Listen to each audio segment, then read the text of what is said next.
There are 27 bags of concrete left over. Somehow, the math on the bags telling you how much you need is very, very off. So we've got a lot of extra concrete bags to return. Thankfully, they're unopened and Josh did not mix them all together at the same time.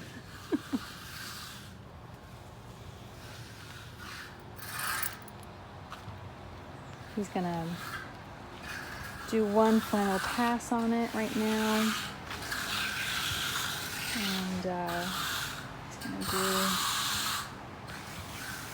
a step right here.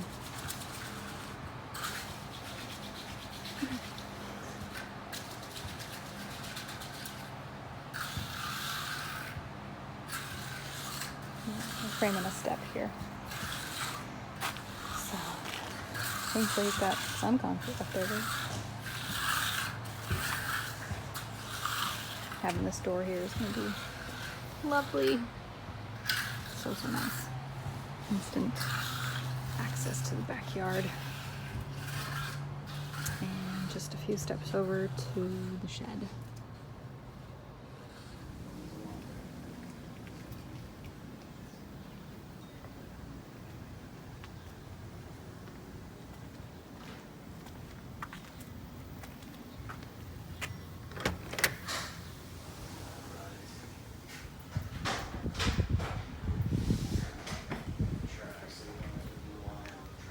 Got a level floor, obviously brand new door in the exterior of the house. Yay.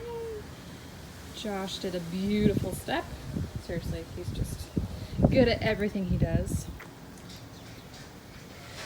Had the mason put in the door here, and then he also fixed this window. The bricks were actually tipped up, which is not good for drainage, so now they're tipped away from the house. And then yesterday, he got the water heater installed, tankless, and got the appliances back in here. So these were at my parents' house that they just purchased outside of town city limits, and these were the same exact ones that we had in Oregon, and I know that I liked them, so that was a nice find. Does need some work. This piece was missing, and I ordered that from Amazon, but that needs to be sanded down and spray painted. But yeah. Kitchen counter is now in the laundry room. So I've got folding area or just extra counter space. I love that we've got a slop sink in here for treating laundry, or specifically what I'm most excited about is washing out paintbrushes in here instead of in the bathroom or in the kitchen sink.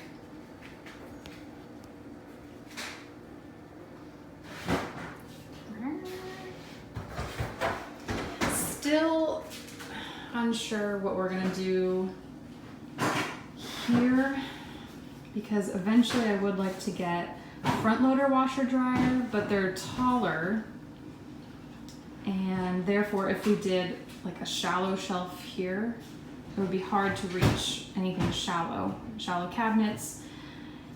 If you have a tall front loading washer dryer, then it's hard to reach something that's not, sticking quite a bit away from the wall. So I'm still kind of confused what we're gonna do here. So that's a work in progress still, but obviously needed. I still do want a hanging area above the dryer. I know that much. Josh also fixed the clanking noise that was in the freezer. Thankfully, it was a really easy fix. It was just the ice maker. It was a nice, easy fix. Now it's not sounding like it's plugging along. Eventually, he's going to bring some of the cabinets from the kitchen in here and put them underneath the sink base here. For now, he's got temporary brace, but it feels so bright in here. We've got a semi-gloss on the walls, which just adds a little bit more light. And I decided that this wall is going to be where the ironing board lives.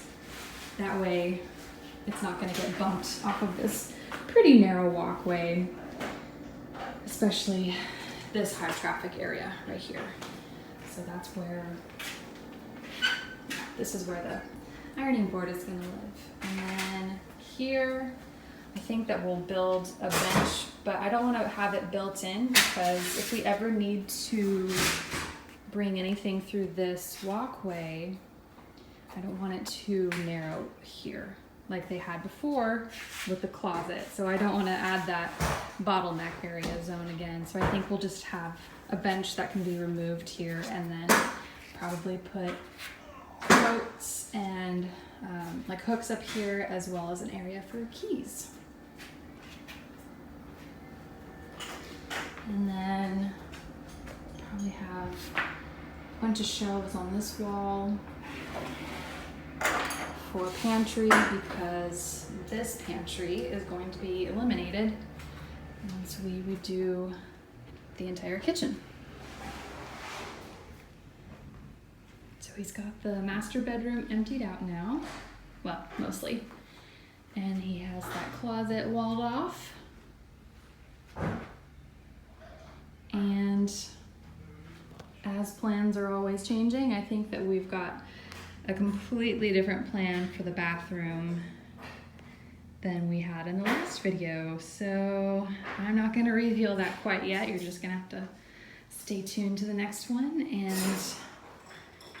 see what we decide to do. Also, we just don't really know what we're gonna do 100% yet.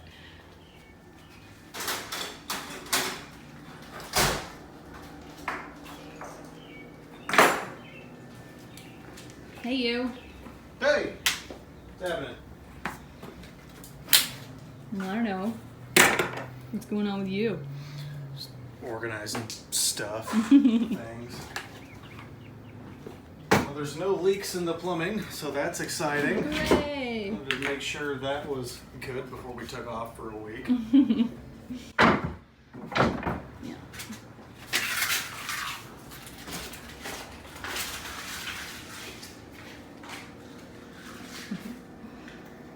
Sweet little magnet from our friend Jared.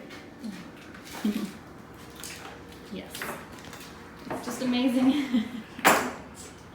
It's quiet now. Now it is. Oh, it just feels so nice and clean and bright in here now. Love it. And he still needs to replace the old attic access, right? What? That's the old one, right? Yeah, that's the old one. I Okay. left it up there while I painted Gotcha. sheetrock. Perfect. So the new one will be nice and clean, fresh paint. Fantastic. That water heater is the coolest thing in here. Mm-hmm. Or hottest. Ah. Yeah. Actually, I think I turned it off. Yeah.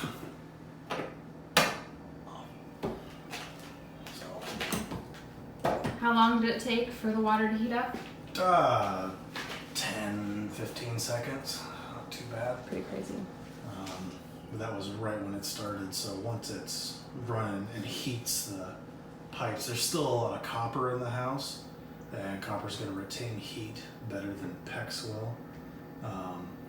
So once you actually run hot water through the pipes, that should retain its heat a little better and last longer for staying hot. So we'll see what happens.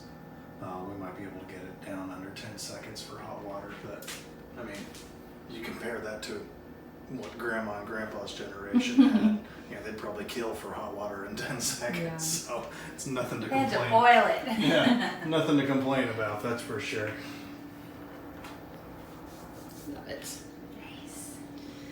Sweet.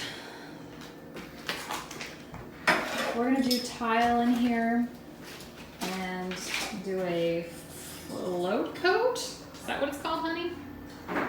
Skim coat? Skim coat? Maybe. I want to see what this concrete looks like after I get back from Oregon in a week. Because some of it, it was pretty wet. I mixed it as dry as I could, but it was still quite a bit of water in there, so the top surface really didn't get as solid as I would like it, but tile's going over it, so it's not the end of the world. Will you tell me when it's the end of the world? I'll tell you when it's the end of the world. So I want to see how much more of this, like you can scrape up a layer off of it. So I want to let that dry out for a week more, because concrete takes like 2-3 weeks to completely cure up. So I want to let that dry out for another week and then see how much more of this kind of scrapes off. I may do a float coat of the self-leveling stuff on top of it, but if we're doing tile in here, you can easily make that up with the thin set underneath. Mm-hmm. And you can, like if it's got a dip in the center, you can just pack more mortar underneath the middle tiles and a little bit less on the edges, and you can kind of make the tile level more so than the concrete is. So it's not strictly necessary that the concrete is completely planar, because you can make that up in the tile itself. So, but at any rate, I want to get as much of this top layer scraped off as I can, because I don't want the substrate of my tile to crack or splinter or flake off, and then that transfers up and makes my tiles loose. So I want to crack. Right. So I want to get this as stable as I can before I put the tile down. So we're going to let it cure for another week, and then I'll probably go over it with a wire wheel or a grinder or something and take the last bit of it out. And then after that, I got to do a membrane coat over it. It's actually a rubberized sealant that makes a distinct delineation between the concrete surface and then the mortar and tile that goes in. So if your concrete cracks or shifts or flakes or anything underneath, that crack goes up to the membrane and then stops at that rubberized membrane, and your tile is still floating on top of it. You can actually see out by our front door where they didn't do that, and so cracks in the tile cracks in the concrete, transfer up to the tile itself. So, I mean, there's only two kinds of concrete that's cracked and concrete that hasn't cracked yet. So, it's only a matter of time before this starts, through the forces of thermodynamics and entropy, to start falling apart. So that membrane layer gives you an extra few years before it starts to affect the final finished surface of tile that you're going to put on there. And there's no rebar in there. Yeah, you don't need any. It was only 1.5 inches. What's the maximum before you need to add rebar? You put it in 4 inches for sure. I could have put it in here because rebar is only 5/8, 3/4 thick, but I wasn't that worried about it. It's thin enough, and it's on top of solid concrete anyway. So it wasn't really something I was crazy worried about. Time will tell. We'll see what it does in a year or two. But I'm not too worried about it. I drilled several holes in the existing concrete. I drilled a 7/8 hole about every 12-16 inches. So when I poured the concrete, every 16 inches or 12 inches or so, that liquid concrete dipped down into holes. So this whole thing is like a bubble wrap, where it's like a smooth surface with a bunch of little pockets going into it. So what that does is it locks it in, so this thing can't shift at all. It can't move around, and it just helps lock it into the existing concrete. And I used the bonding adhesive that you're supposed to pour down between layers of concrete. If you're going to put one pour of concrete on top of another, it's not good enough just to pour it straight onto other concrete. You have to either etch the concrete with a grinder or wire brush or something pretty serious, or clean all the paint and everything off of it, and then pour. It's basically liquid caulking in a gallon jug. You roll that on like a paintbrush, and what that does is it etches itself into the existing concrete and leaves a porous surface for the new concrete to bond to. So it's a much stronger bond than just concrete to concrete, because that can actually wear itself loose. You get an air pocket in there, and it's no good. But we did everything we could for it, and I'm comfortable with it. It's going to be fine. And that membrane that we're going to put between the concrete and the tile is really going to mitigate any crack transfer that we would otherwise have. You said crack. I did.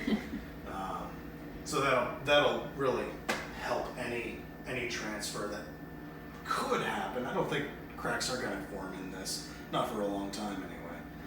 But if those ever do come up, they're immediately arrested by that membrane, and the tile should be safe from that.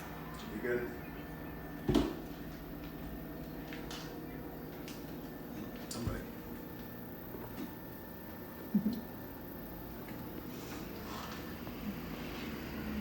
All right, well, we'll be back in a couple weeks with another update. Been doing about a video every 2 weeks, and that way it seems like we get a lot done in that span. So stay tuned. We'll see what happens with the next update.